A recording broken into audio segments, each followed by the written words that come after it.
تو سوال کروں میں آپ سے؟ جی جی بسم اللہ. قلندر صاحب سے سوال کریں. قلندر صاحب بہت ماہر ہیں. کیا خیال ہے قلندر بھائی؟ سوری ایسے میں مذاق کر رہا ہوں. جی حکم کریں. یہ موڈریٹر ہے قلندر صاحب؟ یہ قلندر صاحب ہاں ماڈریٹر ہیں. موڈریٹر ہے، چلے بہتر ہے. اچھا سوال میرا سب سے پہلے آپ سے یہ ہے کہ آپ مجھے یہ بتائیں، جو شیعہ حضرات جس دین کو فالو کرتے ہیں، ٹھیک ہے، جی تو شیعہ حضرات دین لیتے ہیں وہ کن سے لیتے ہیں؟ تو شیعہ حضرات جو ہیں دین پریکٹیکلی کن سے لیتے ہیں؟ علماء سے لیتے ہیں. پریکٹیکلی اگر آپ پوچھیں نا، اگر ہم کہیں نا کہ اہل سنت کن سے دین لیتے ہیں نا، اہل سنت تو یہ تو نہیں کہہ سکتے ہم رسول اللہ صلی اللہ علیہ وسلم سے لیتے ہیں، وہ بھی علماء سے لیتے ہیں. شیعہ جو لوگ ہیں، شجرہ چلتا ہے، میرا سوال وہ ہے آپ سے. ہاں ابھی فی الحال جو لوگ ہیں وہ کن سے اپنے اصول دین فروع دین کن سے سیکھتے ہیں؟ علماء سے سیکھتے ہیں. ٹھیک ہے نا. علماء کہاں سے لیتے ہیں؟ ہاں علماء کہاں سے لیتے ہیں؟ علماء کو چاہیے کہ وہ اگر وہ شیعہ ہیں کہ وہ اہل بیت علیہ السلام سے لے لیں. ٹھیک ہے نا. لیکن آج کل ہمارے یہاں کچھ پرابلم چل رہا ہے کہ علماء کہتے ہیں نہیں جی ہم اہل بیت سے کچھ لیتے ہیں کچھ اپنے سے ملاتے ہیں. حالت یہ ہو گئی ہے. آپ کس سے لنک دیتے ہیں؟ میری تو کوشش یہی ہوتی ہے کہ اہل بیت طاہرین علیہ السلام سے لے لیں. اہل بیت طاہرین علیہ السلام سے. ٹھیک ہے ٹھیک ہے. اچھا علیاری صاحب، میرا اس کے بعد سوال یہ ہے کہ ہم اہل بیت سے دین تو لیتے ہیں، جی ٹھیک ہے، تو میرا آپ سے اس کے حوالے سے ایک سوال یہ ہے کہ دین ہم سارا ان سے لیتے ہیں جس میں ہم ظاہر سنت اور نوافل جو بھی ہیں دین کے مسئلے مسائل سارا ہم اہل بیت سے جیسے لیتے ہیں، جیسے حدیث میں بھی ہے، حضور صلی اللہ علیہ وسلم کی حدیث متواتر ہے ہمارے پاس، جیسے آپ کے بیانات میں سنتا بھی آ رہا ہوں، اور صحیح حدیث میں بھی یہ چیزیں ہیں کہ حضور صلی اللہ علیہ وسلم اور اہل بیت سے ہمیں دین لینا چاہیے. تو میرا آپ سے ایک سوال یہ ہے کہ دین کے لینے کے بعد دیکھیں سب سے جو بڑی مین چیز جو ہے، آپ کو اور ہمارا اس پہ اختلاف بھی ہے کہ ہم قرآن جو پڑھتے ہیں، کیا ہم قرآن وہی پڑھتے ہیں جو اہل بیت سے ہمیں ملا ہے، یا وہ قرآن آپ کون سا پڑھتے ہیں؟ مجھے ذرا اس کی تھوڑی سی وضاحت چاہیے. قرآن جو ہے تو قرآن تو اللہ کی کتاب ہے. ٹھیک ہے نا. یہ رسول صلی اللہ علیہ وسلم کی بھی کتاب نہیں ہے، یہ کسی بشر کا کلام نہیں ہے.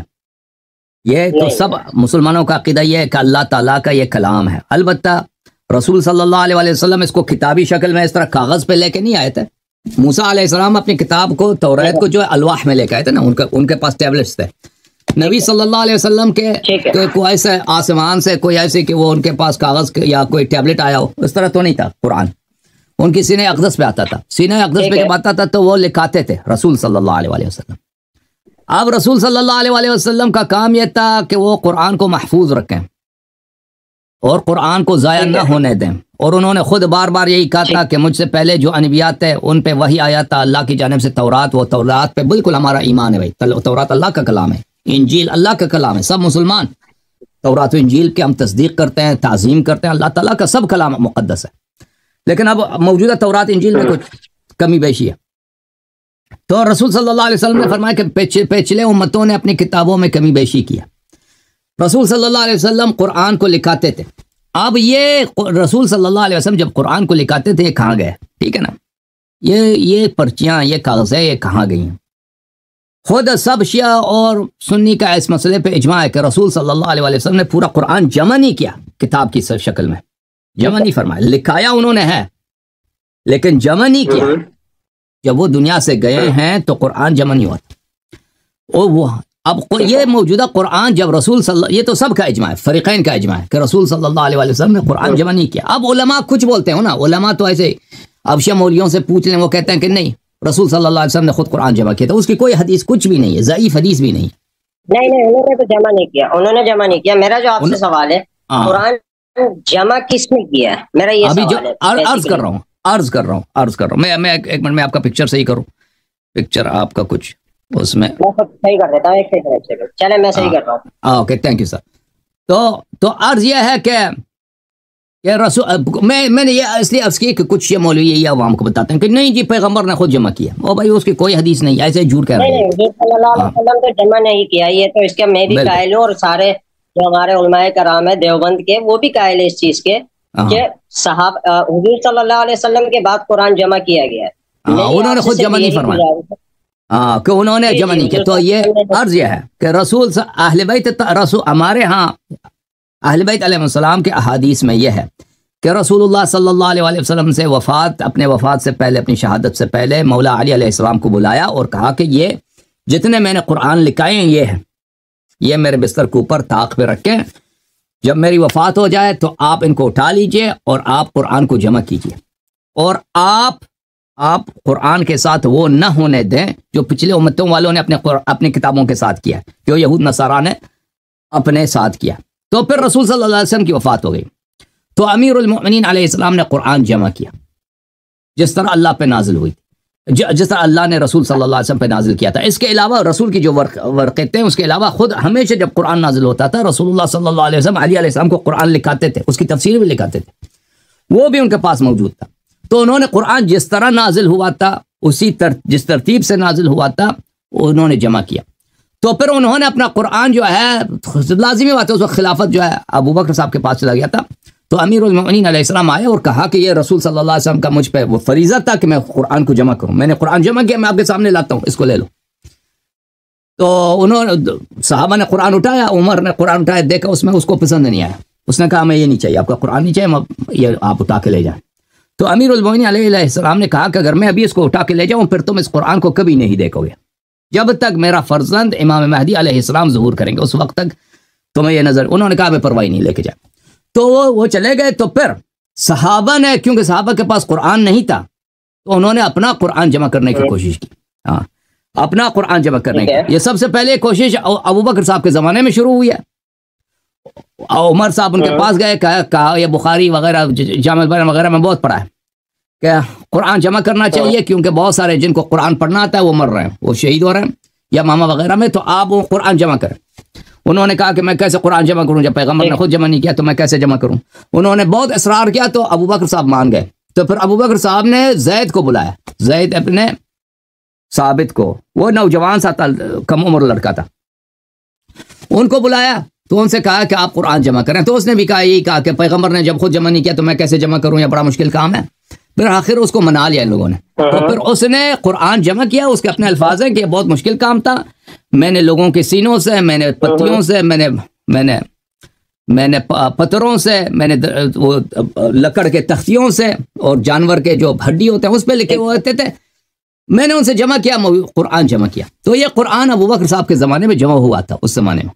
پھر اس قرآن کے ساتھ کیا ہوا، حفصہ کے پاس تھا، کچھ تھا یہ قرآن. اور ہوا یہ کہ باقی صحابہ نے بھی اپنی قرآن جمع کرنا شروع کر دی. ابی ابن کعب، عبداللہ ابن مسعود، بہت سارے صحابہ ان کے بھی قرآنیں تھیں، ٹھیک ہے نا، جو ابو بکر کے قرآن سے مختلف تھی. کہ یہ قرآن ہے، اور یہ چلتا گیا عثمان صاحب کے زمانے تک. عثمان صاحب کے زمانے میں یہ ہوا کہ اس زمانے میں کئی قرآن تھے، ایک قرآن نہیں تھا، مختلف قرآنیں تھیں.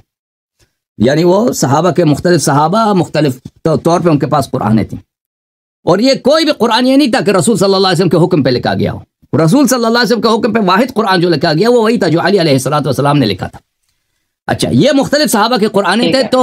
تو ان کا آپس میں اختلاف بڑھنے لگا. تو عثمان نے بقیہ قرآن، پھر زید کو بلایا کہ تم دوبارہ قرآن جمع کرو. تو زید نے پھر دوسری مرتبہ عثمان کی حکومت میں اس نے قرآن جمع کیا. اس کے پاس ایک کمیٹی بھی تھا، کچھ لوگ تھے اکٹھے بیٹھ گئے، انہوں نے قرآن جمع کیا. اور باقی قرآنوں کو عثمان نے حکم دیا کہ ان کو جلایا جائے، باقی قرآنوں کو جلایا گیا. تو مسلمانوں کے پاس جو قرآن تھا وہی عثمان نے پھر اس قرآن کے جو اس نے لکھا ہے، زید نے عثمان کے زمانے میں جمع کیا تھا، اس قرآن کے 4-5 نسخے بنا دیے. ایک نسخہ مدینے میں رکھا، اس کو امام کہتے تھے. ایک نسخہ کوفہ بھیجا، ایک نسخہ بصرہ بھیجا، ایک نسخہ شام بھیجا، ایک نسخہ مصر بھیجا، ایک مصحف جو ہے یمن اور بحرین بھیجا. اور یہ ایک ہی قرآن کے مختلف کاپیز بن گئے. تو پھر انہی قرآنوں میں بھی آپس میں کچھ اختلاف تھا. اور بعد میں یہ ہوا کہ انہی قرآنوں کی قرات میں اختلاف پیدا ہو گئی. جی کچھ کہہ رہے ہیں جناب؟ جناب میں یہ عرض کر رہا ہوں کہ انہوں نے جو قرآن کے کاپیاں بھیجی، کیا وہ ایک ہی قرآن؟ کیا مطلب کاپیز کے آپس میں کچھ اختلاف تھے، اندر اختلاف تھے آپس میں. جی فریز ہو گئے لگتا ہے. آ جائیں گے انشاءاللہ، کچھ ٹائم دے دیں شاید آ جائیں۔ تو جب تک جو لوگ دیکھ رہے ہیں میں ان کی خدمت میں عرض کروں کہ یہ ان کاپیوں میں کچھ اختلاف تھے، اس طرح نہیں تھے کہ یہ سب ایک ہی تھے، اور پھر انہی کاپی مختلف جو قرآن کے کاپیز انہوں نے بھیجے ہیں انہی کے کاپیز میں بھی پڑھنے میں اختلاف پیدا ہو گیا کہ مختلف لوگ اس کو مختلف پڑھتے تھے اور اس میں قرأتیں مختلف ہو گئی پھر، ٹھیک ہے نا۔ جو اختلاف قرأت ہے وہ اسی عثمان کی قرأت میں، عثمان کی جو مصحف ہے اسی میں پیدا ہو گئی ہیں، اور یہ اختلافات بہت بعد کی بات ہے، جو قرأت کی جو اختلافات ہیں۔